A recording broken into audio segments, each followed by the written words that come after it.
Karnataka school examination and assessment board, subject Urdu ज़बानदानी, अव्वल model सवाली पर्चे का हल, हिस्सा अव्वल सवालात 1 ता 32। तो चलिए शुरू करते हैं। क्वेश्चन नंबर 1, दर्ज झील सवालात के 4 मुतबादिल जवाब दिए गए हैं, सही जवाब का इंतखाब करें। यहाँ पर आपको 6 ऐसे सवालात दिए जाएंगे कसीर मुतबादिल जो ग्रामर के कवायद के बेस होंगे। तो पहला सवाल है, वो इल्म है जिसके ज़रिए शेर का वज़न या अरकान की तकरार मालूम की जाती है। यहाँ पर देखिए शेर का वज़न और अरकान, इसको हम कीवर्ड के तौर पर मार्क करेंगे, फिर नीचे जवाब की तलाश करेंगे। एक है यहाँ पर इल्म उरूज, और बी जो है इल्म फल्कियात, फिर सी इल्म नुजूम और डी इल्म कीमियात। तो यहाँ पर इल्म फल्कियात, इल्म नुजूम और इल्म कीमियात, ये इससे शेर का कोई भी ताल्लुकात नहीं है। इसलिए हमारा जिस पर बहरों पर अरकान पर जो तकरार और बहस की जाती है वो इल्म है इल्म उरूज। नेक्स्ट क्वेश्चन नंबर 2, रुबाई का ये मिसरा हम काफिया रदीफ से आज़ाद रहता है। तो इसमें सेकंड वन में यहाँ पर रुबाई में 4 मिसरों वाली आपको पता है, फिर इसमें हम काफिया और रदीफ किस मिसरे में नहीं हो पूछ रहा है आपको। ऑप्शंस पहला, दूसरा, तीसरा एंड चौथा। तो हमारा यहाँ पर दुरुस्त इंतखाब जो होना चाहिए वो थर्ड वन सी। तीसरा, चाल जैसे खड़ी कमान का तीर, दिल में ऐसे के जाकर जा करे कोई। तो इस शेर में इस्तेमाल हुई सनत का नाम है। तो हमारे ऑप्शन यहाँ पर दिए गए हैं, तो उसका सनत का नाम आपको पहचानना है। देखिए पहले ए सनत तशबीह, बी सनत तजाद, सी सनत तलमी एंड डी सनत इस्तारा। तो यहाँ पर चाल जैसे खड़ी कमान का तीर, जैसे लफ्ज आया हुआ है, तो इसीलिए हमें देखिए ये जो चाल है वो खड़ी कमान का तीर जैसे यानी तशबीह दी गई है। सनत तजाद में क्या है, दिन और रात, ज़मीन और आसमान, इस तरह से 2 मुतजाद चीज़ें आते हैं, तो इसीलिए वो काट देते हैं हम। और जो सनत तलमी जो है वो किसी हिस्टोरिकल तारीख़ी वाक़ये की तरफ, अहम वाक़ये की तरफ इशारा करता है। और इस्तारा मुस्तारा से वो चंद वक्त के लिए कर्जा लिया जा सकता है। तो हमारा यहाँ पर आपको तशबीह और इस्तारा में कंफ्यूज हो सकता है, लेकिन ये जैसे लफ्ज़ आने की वजह से हम इसका सही जो इंतखाब है वो ए तशबीह। नेक्स्ट फोर्थ वन, मुंबई जिद्दत पसंद शहर है, इस जुमले में फेले नाकिस ए है। हमारे ऑप्शंस हैं ए जिद्दत, बी शहर, सी है एंड डी मुंबई। तो हमारा यहाँ पर फेले नाकिस, यहाँ पर वो फेले नाकिस के ताल्लुक से बात कर रहा है, तो हमारा यहाँ पर सी इंतखाब जो ये देखो शहर मुंबई और जिद्दत ये इसम से जुड़े हुए हैं, और लेकिन है जो है वो फेले ना है सी। फिफ्थ वन, शाहिद ने टिकट खरीदा और बस में सवार हुआ। तो ये जुमले की मिसाल है। तो कौन सा जुमला है, सबबी जुमला, वसली जुमला और तरदीदी और इस्तदाकी। तो ये थोड़ा सा आपके लिए कंफ्यूजन हो सकता है, लेकिन इसका सही जवाब जो होना चाहिए वो वसली बी। नेक्स्ट वन है सिक्स्थ वन, वो जुमला जो किसी वाक़या, कैफियत या किसी सूरत हाल की खबर दे। देखिए सवाल में ही जवाब है खबर दे।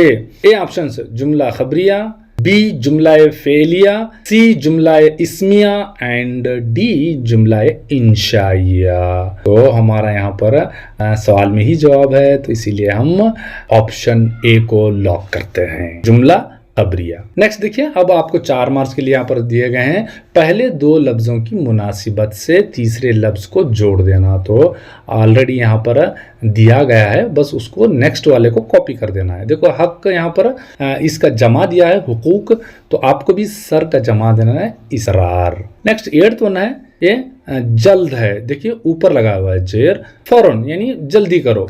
और उसके बाद जिल्द यहाँ पर है, जिल्द, जिल्द से मुराद यहाँ पर स्किन, चमड़ी। 9th वन है शहर तमन्ना, किधर ख्वाहिशों का शहर, यानी इसके मानी बताया उसने, यानी इसको लिखने का अंदाज। तो शहर नूर जो है यहाँ नूर का शहर, सिंपल। 10th वन महारत रखने वाला, इसको क्या कहेंगे, माहिर कहेंगे। और हिदायत करने वाले को, हिदायत देने वाला अलग, हिदायत करने वाला अलग। तो हिदायत करने को, इंस्ट्रक्शन देने वाले को हम क्या कहेंगे, इंस्ट्रक्टर यानी हादी, हादी बरहक। नेक्स्ट है हमारा अब यहाँ पर रोमन क्वेश्चन नंबर 3 है। तो दर्ज झील सवालात के जवाबात एक जुमले में लिखिए। कितने होंगे आपको मार्क्स? ये 7 आएंगे 1 मार्क के लिए। एक जुमला 11। हुजूर सल्लल्लाहु अलैहि वसल्लम ने किस नाके पर सवार होकर हज अदा किया? तो सिंपल सा जवाब, हुजूर अक़दस सल्लल्लाहु अलैहि वसल्लम ने कस्वा नाके पर सवार होकर हज अदा किया। आपके यहाँ भी सवारियों पर कस्वा लिखा रहते हैं ना, धुंधुल कस्वा, ये हजूर पाक की मुकद्दस सवारियां हैं। नेक्स्ट 12th वन, बदायूं के मशहूर जमींदार खानदान का नाम क्या है? बदायूं की शामो शहर में, तो इसका मशहूर खानदान का नाम है टोनक वाला। नेक्स्ट है 13, विद्याचरण जी की तकरीर का जवाब कौन दिया करते थे? तो यहाँ पर विद्याचरण जी के तरकी जवाब कौन देते थे? मौलाना रज्जब दिया करते थे। वहां जाकर उनको चेले लगाते थे ना, तो हजरत उसका जवाब सही उसका वो ये दिया करते थे। बस 14, मुसन्निफ ने अपने सोने के अमल को छुपाने के लिए कौन से झूठ का सहारा लिया? हजरत सोते थे लेकिन नमाज पढ़ रहे थे कर। जब हमारे यहाँ भी झूठ बोलते हैं मोबाइल की नोट आएगा तो नमाज में इतना कर। मुसन्निफ ने अपने सोने के अमल को छुपाने के लिए इस झूठ का सहारा लिया। कौन सा? वो कि वो इस वक्त नमाज पढ़ रहे थे। यहाँ कौन है? पतरस बुखारी। नेक्स्ट है 15, हुजूर सल्लल्लाहु अलैहि वसल्लम ने मरने से मुतल्लक क्या फरमाया है? तो ये नाते पाक में का है। तो क्या है? हुजूर अक़दस सल्लल्लाहु अलैहि वसल्लम ने अल्लाह और दीन की राह में मरने वालों को शहीद फरमाया है। नेक्स्ट 16, फराक गोरखपुरी ने जुगनू नज़म किस उम्र में लिखी? फराक गोरखपुरी ने जुगनू उम्र 20 बरस की उम्र में लिखी। हमारे यहाँ 20 बरस में 2 नन्ना मुन्ने चुन्नू हुए रहते हैं। नेक्स्ट 17, बल्दिया वाले क्या काम करते हैं? बल्दिया से मुराद यहाँ पर local bodies, city municipal councils. बल्दिया वाले मच्छर मारने का काम करते हैं, भी दूसरे काम भी नहीं तो ना। अब नेक्स्ट क्वेश्चन है हमारा नंबर 4, दर्ज झील सवालात के जवाबात 2 या 3 जुमलों में मुकम्मल जुमलों में लिखिए। यहाँ लिखने वो है थोड़ा सा वो टाइपिंग मिस्टेक हुआ है भाई लोग, संभाल लेने का। पहला इसमें से 18, गुलाम और खुद्दाम के हुस्न सुलूक के बारे में हुजूर अक़दस सल्लल्लाहु अलैहि वसल्लम ने क्या इरशाद फरमाया? यहाँ पर मार्क कैसे करेंगे? गुलाम और खुद्दाम और हुस्न सुलूक को इसमें से। तो क्या अल्लाह के नबी सल्लल्लाहु अलैहि वसल्लम ने फरमाया कि गुलामों के हक में इंसाफ को जो खुद खाओ और इनको खिलाओ, और जो खुद पहनो वही इनको पहनाओ। लो, हमें खुद के बीवियां को नहीं पहना रहे हैं, लेकिन अल्लाह के नबी सल्लल्लाहु अलैहि वसल्लम क्या कर रहे हैं यहाँ पर? गुलाम और खुद्दाम के बारे में इरशाद फरमाया। नेक्स्ट 19, अम्मा की शक्ल और कद के बारे में लिखिए। बदायूं की शक्ल ना, उसमें से ये सवाल, अम्मा का रंग सांवला यानी मेरे सर की काली थी, और दुबली पतली, हड्डियों पर खाल चिपकी हुई थी, और कभी लंबा कद था यानी मगर जवानी में वगैरह थे, मगर अब क्या हुआ है बुढ़ापे की वजह से वो लाठी के सहारे झुक कर चलती थी। अब 20, नेहरू ने इंदिरा की फरमाइश का क्या जवाब दिया है? तो खुतूत लिखते थे ना इंदिरा प्रियदर्शिनी को, तो खुतूत के ताल्लुक से देखो। नेहरू ने इंदिरा की फरमाइश का ये जवाब दिया कि तुमने हर खत में उर्दू के शेर लिखने को कहा था, लेकिन मैंने इसलिए इस पर अमल नहीं किया कि उर्दू या हिंदी के खुतूत सेंसर वाले, यानी वो इनके जो सेंसर जो खुतूत को पढ़ते हैं ना पहले अफसरान, अंग्रेजी अफसरान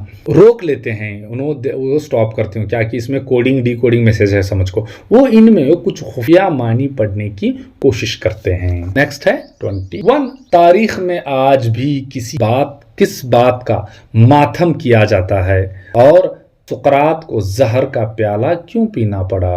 तो मातम करना से मुराद यहाँ पर आपको मालूम है किसी पर वो गुम हो जाने पर या तो उसके निकल जाने पर अफसोस करना, रिग्रेशन जिसे बोलते हैं। हाँ, तारीख में आज भी अदालत की नाइंसाफी तवील फहरिस्त का मातम किया जाता है। बहुत लंबी चौड़ी है नाइंसाफियाँ, बता नहीं सकते आप। अपने मुल्क का सबसे सच्चा इंसान होने की वजह से सुकरात को जहर का प्याला पीना पड़ा। तो आज भी यहाँ पर सच्चे लोगों के साथ में क्या हो रहा है मालूम है, जिंदान में डाल दे रहे हैं। 22, مصنف نے لالا جی کے سامنے صبح کی تعریف کس طرح کی؟ دیکھو کون پطرس بخاری نے کس طرح سے لالا جی کے سامنے کی، دیکھیے کیا بولتے ہیں انہوں نے، صبح کی تعریف کرتے ہوئے کہا کہ صبح کا منظر سہانا اور روح افزا ہوتا ہے، صبح کے وقت دماغ کیا صاف ہوتا ہے، جو پڑھو خدا کی قسم یاد ہو جاتا ہے۔ بھائی خدا نے صبح بھی کیا چیز بنائی ہے، یعنی اگر صبح کی بجائے صبح شام ہوا کرتی دن کیا بری طرح کرتا۔ حضرت پھینک رہے تھے وہاں۔ 23 حضور اقدس صلی اللہ علیہ وسلم کی آمد سے قبل دنیا کا کیا عالم تھا؟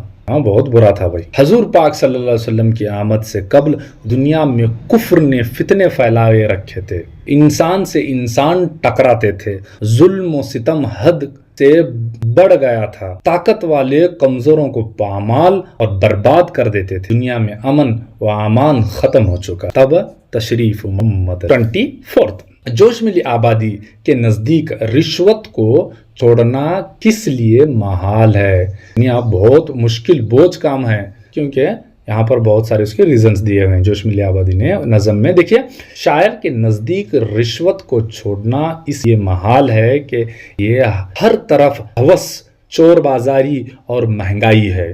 بالکل ہے۔ رائی کی قیمت پربت کے برابر ہے۔ سرسوں کا تیل بھی لینے جاؤ، دیکھو پربت سے مراد بہت بڑی قیمت۔ چھوٹی سی چھوٹی چیز بھی مہنگی ہو گئی ہے۔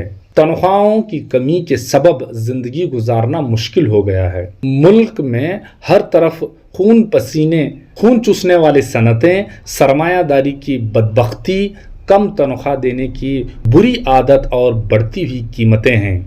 ایسے حالت میں رشوت نہیں تو پہنیں گے کیا اور کھائیں گے کیا؟ بالکل صحیح۔ اس کے لیے کیا چند لوگ مجبور ہو کر بھی یہ رشوت لے رہے ہیں، لیکن یہ حرام ہے۔ 25 حضرت امام حسین رضی اللہ عنہ کے رختے یا سفر باندھتے ہی کون سا منظر سامنے؟ حضرت امام حسین رضی اللہ تعالیٰ کے رختے سفر باندھتے ہی شور مچ گیا کہ شاہ امام جنگ کے لیے نکلے ہیں۔ تمام اہل بیت رو رہے تھے۔ حضرت امام حسین رضی اللہ تعالیٰ کے قدموں سے آپ کی زوجہ بانوئے نیک نام، زوجہ بولے تو بی بی محترم، لپیٹی ہوئی تھی۔ سکینہ اپنے سر کے بال بکھرائے ہوئے، یعنی ان کی بہن امام حسین کو روکنے کے لیے ان کے پٹکے میں ہاتھ ڈالے ہوئی۔ نیکسٹ ہے 26 سلیمان خمار اپنی نظم سرحدوں کا جال میں کیا کہنا چاہتے ہیں؟ سمپل جواب دیکھیے، سرحدوں کا جال نظم میں شاعر یہ کہنا چاہتے ہیں کہ ابتدا میں زمین پر سرحد نہیں تھی، سرحدیں نہیں تھی، آنے کا تھا، وہاں پر انسانوں کو آزادی تھی کہ وہ جہاں چاہے جائے، جہاں چاہے اپنا گھر بنا لیں، لیکن انہوں نے خود زمین پر یعنی انسانوں نے سرحدیں بنائیں اور اپنی بنائی ہوئی سرحدوں کے جال میں پھنس کر اپنی آزادی کو محدود کر لیا۔ بہت زبردست ہے۔ 27 اعزاز حسینی نے اپنی ربائی میں سماج کی کس برائی کی جانب اشارہ کیا ہے؟ سمپل سا سوال ہے، جواب دیکھیے۔ اعزاز حسینی نے سماج کی عظیم برائی جہز کے طرف اشارہ کیا ہے۔ وہ انہیں ناشاد و ناخوش رہا ہے، کیونکہ بیٹی کا باپ ہمیشہ سے تمام عمر داماد کی فرمائش پر فرمائش پوری کرتے ہوئے وہ برباد ہوتا ہے۔ کسی بھی شخص کی فطرت کو بدلا جا سکتا ہے، لیکن داماد کی فطرت کو بدلا نہیں جا سکتا۔ داماد کی فرمائش کتنی بھی پوری کرتے جائیں، وہ اپنی مانگنے کی فطرت کو نہیں چھوڑتا۔ دنیا کا بڑا فقیر ہے، مانگتے رہتے ہیں۔ نیکسٹ ہے سوال نمبر 5 درج سوالات کے جوابات 3 یا 4 جملے میں لکھیے۔ تو 3 مارکس کے لیے آپ کو 11 سوالات ہوں گے، 33 مارکس۔ متن کے حوالے سے جملوں کی وضاحت کریں۔ یہاں پر متن حوالہ بھی دینا ہے اور وضاحت بھی کرنا ہے، لیکن یہ بہت سمپل ہے۔ لیکن وہی اگر آپ کنڑا میں انگریزی میں دیکھیں، کنڑا میں خاص کر کے سیکنڈ لینگویج، وہ بہت لمبا چوڑا وضاحت دینا پڑتا ہے وہاں پر، سندربھ آئی کے سواورس کر کو۔ یہاں ویسا نہیں ہے، بہت سمپل ہے۔ یہاں پر یہاں دیکھو، جو یہاں موجود ہے وہ اس پیغام کو اس تک پہنچا دیں جو یہاں نہیں۔ تشریح شروع کریں گے۔ یہ سبق حجۃ الوداع سے لیا گیا، اس کے مصنف سید سلیمان ندوی رحمہ اللہ ہیں۔ تو یہ جملہ حضور صلی اللہ علیہ وسلم نے لوگوں سے کہا، آپ نے حجۃ الوداع کے خطبے کے بعد وصیت فرماتے ہوئے، یعنی وہ پورے وہاں پر جتنا بھی مجموعہ جمع تھا 1.25 لاکھ، اس 1,20,000 غالباً، اس سے مخاطب کر کے یہ جملہ آپ نے کہا. بس اتنا ہی لکھنا ہے. ایک سبق کا نام یا تو نظم کا نام، یہ شاعر یا ادیب کا نام یا مصنف کا نام، اور نیکسٹ جو ہے وہ اس کا کانٹیکسٹ یعنی حوالہ دے دینا ہے. نیکسٹ ہے 29. وہ ایک جاندار زبان ہے، اسے دبانا یا ختم کرنا ناممکن ہے. تشریح: یہ جملہ جواہر لال نہرو کی اردو دوستی سے لیا گیا، سبق کا نام ہی یہی ہے. اس کے مصنف محمد رفیع انصاری ہیں. یہ جملہ انجمن ترقی اردو ہند کی کل ہند اردو کانفرنس کے افتتاحی اجلاس کو خطاب کرتے ہوئے انہوں نے یہ جملہ کہا ہے. نیکسٹ ہے 30. جگانا نمبر 1 6 بجے، جگانا نمبر 2 10 بجے، اور اس دوران لالا جی آواز دیں تو. تشریح: یہ جملہ سبق سویرے جو کل میری آنکھ کھلی سے لیا گیا ہے. اس کے مصنف پطرس بخاری، ایک دم مزاحیہ شاعر، لطافت والا. لالا کرپا آنے کا کریا ہے. کرپا شنکر جی حسب معمول مصنف پطرس بخاری کو صبح 6 بجے بیدار کرتے. مجھے تو مصنف جگانا نمبر 1 کچھ بجے بیدار ہو جاتے. کچھ بچے بیدار ہوتے. جگت لالا جی 6 بجے جگایا کر اطمینان سے چلے جاتے اور پطرس بخاری پھر سو جاتے. اور جگانا نمبر 2 10 بجے دوبارہ جگاتے. اگر لالا جی نے درمیان میں آواز دی تو یہ جھوٹ بول دیا کہ نماز پڑھ رہے تھے. تو حضرت کو تمہارے جیسا 10 بجے اٹھنے کی عادت ہے. نیکسٹ درج ذیل نثر نگار کا تعارف لیے. 31 ادھر گیا. رومن کوشچن نمبر 6 کس کا ہے؟ مولانا ابوالکلام آزاد. اس کو آپ جملے کی شکل میں بھی لکھ سکتے ہیں، لیکن آسانی کے لیے بس اتنا جو ضروری ہے وہ لکھ دیا ہے آپ کو. پہلے آپ نام لکھیں گے غلام محی الدین، آپ کا کلمی نام مولانا ابوالکلام آزاد. آپ تخلص جو رکھا کرتے تھے نظم کے لیے وہ آزاد. اس کے بعد میں پیدائشی تاریخ جو ہے 11 نومبر 1888 1888 عام عہد. عیسوی نہیں عام عہد ہے. مقام پیدائش ام القرا مکہ معظمہ شہر، اور تعلیم والدین کی زیر نگرانی گھر پر ہی ہوئی، ان کے ابا کی زیر نگرانی میں ہوئی. مجموعہ کلام آپ کے غبار خاطر، کاروان خیال، تبرکات آزاد، مکاتب آزاد، خطبات آزاد، قول فیصل. اور وفات 22 فروری 1958 عام عہد انڈیا. نیکسٹ ہے 32. درج ذیل شاعر کا تعارف لکھیے. کون ہے نا؟ فراق گورکھپوری. تو یہ غالباً ایک نظم سے آیا ہے اور ایک نثر سے آیا ہے، اس پر آپ توجہ دیں. نام رگھوپتی ساہے ان کا نام. تخلص فراق. کلمی نام ہے فراق گورکھپوری. پیدائش 28 اگست 1896. ابتدائی تعلیم گھر پر اور الہ آباد سے مکمل کی. ابھی اس کا نام پریاگ راج ہے.